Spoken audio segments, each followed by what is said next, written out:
time to tune in. Now another Sports Center, it's a movement.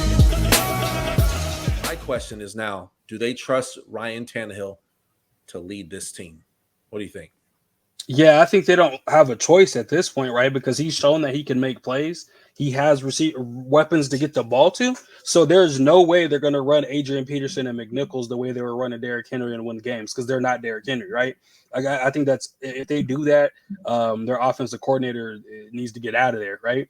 But I think they're going to have to rely on Ryan Tannehill. He is an athletic quarterback. He used to be a receiver, obviously, in college for a while. So I feel like rely on his athleticism and smart playmaking.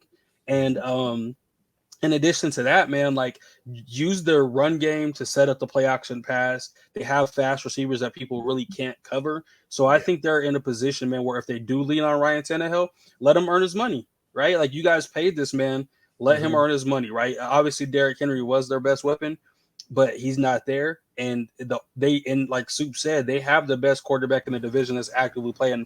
Watson would be the best if he was playing, but he's not. So I think they have to rely on him, or you shouldn't have wrote the check. Like, you can't write a check to somebody you don't think can win you some games.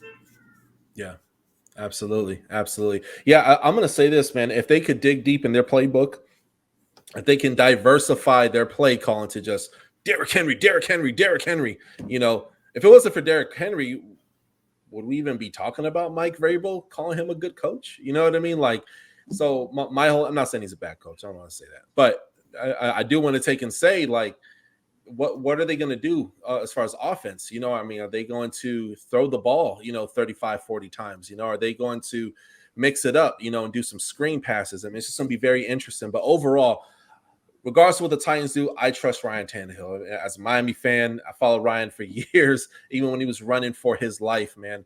And he got better, even with the piss-poor circumstances down there on South Beach playing for the Miami Dolphins. He got better week after week, week after week, year after year after year overall.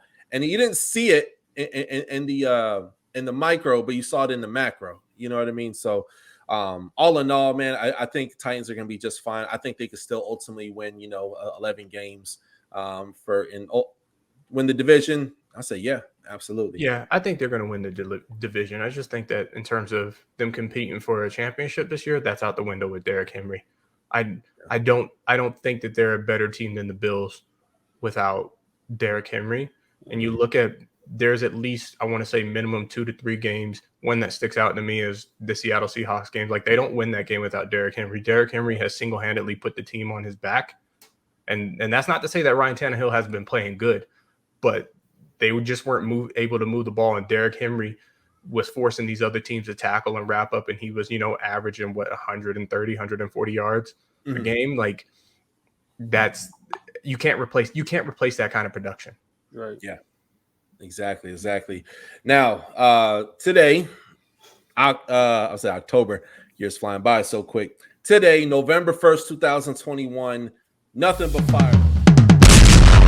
Turn 100 for the touchdown. King crown gain inside, leading your town. Hit you faster than the sound. Bad boy, throw it down. Yeah, I'm ill. Not my will. Them copper fill the house. Listen to the roaring crowd. Drop a like, calm it down. Heisman, all the haters mouth. Superhero hit them wow. Packing more action than bing, boom, bam, pow. Touchdown for the win. We live. Subscribe right now.